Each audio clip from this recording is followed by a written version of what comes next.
तुम्हें ज्ञान था कि द्वारका में यह सब हो रहा है? हाँ दाऊ, कुछ समय से ऐसा हो रहा है। मैंने रोकने का प्रयत्न किया, किंतु द्वारकावासी बार बार अधर्म की ओर बह जाते हैं। नदी जब झरना बनती है तो उसकी गति और बढ़ जाती है। समाज भी जब अधर्म की ओर चलता है तो शीघ्र ही अधर्म में डूब जाता है। इस सब के लिए युधिष्ठिर दोषी है।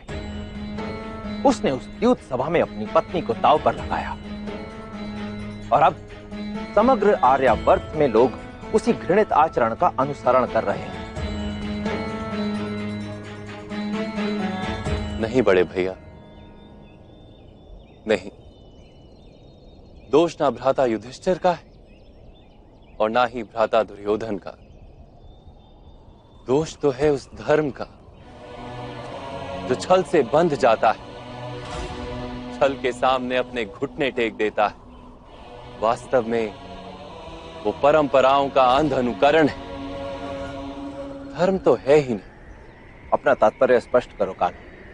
मनुष्य जब अपने प्रण और प्रतिज्ञा पर अडिग रहे तो वो उत्तम है ज्येष्ठ, किंतु क्या प्रत्येक परिस्थिति में अडिग रहना उचित है?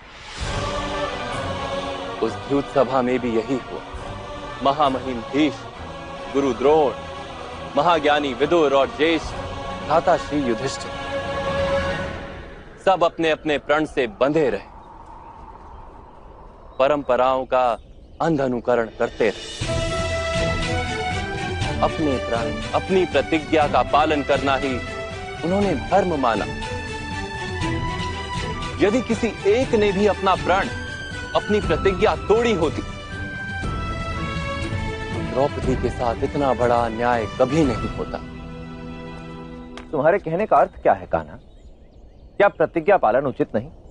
धर्म एक वृक्ष है ज्येष्ठ, प्रण और प्रतिज्ञा उसकी शाखाएं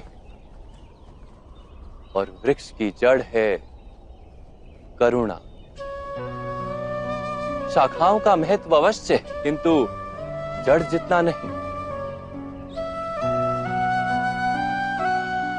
यदि किसी की पीड़ा को रोकने के लिए प्रण तोड़ना भी पड़े तो वो उचित है, किंतु इस समय खंड में करुणा का नाश हो गया है समस्त आर्यावर्त में, समस्त जगत में। अपनी पीड़ा का मूल्य अपनों की पीड़ा से अधिक है और अपनों की पीड़ा का मूल्य समाज की पीड़ा से अधिक है। करुणा सूख गई है समाज में से।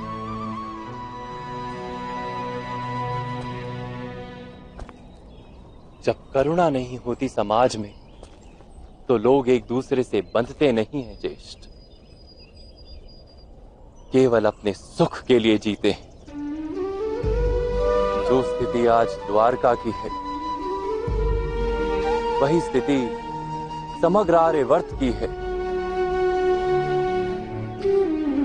जड़ से छूटे वृक्ष की शाखाएं सूख कर लकड़ा बन जाती हैं, ठीक वैसे ही आज के समय में धर्म निर्जीव बन गया है।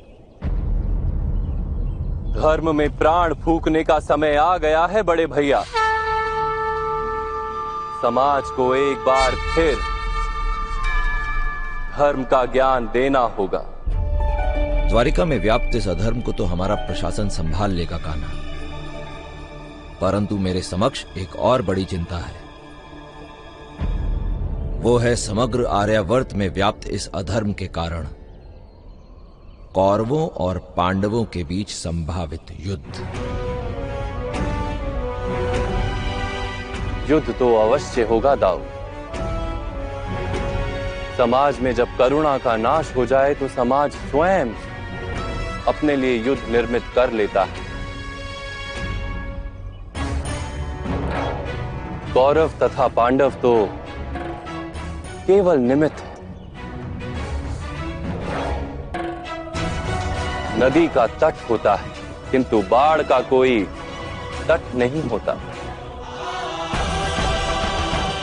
इस युद्ध में हम भी तटस्थ नहीं रह सकते दाऊ। हमें किसी के पक्ष से युद्ध तो करना ही होगा।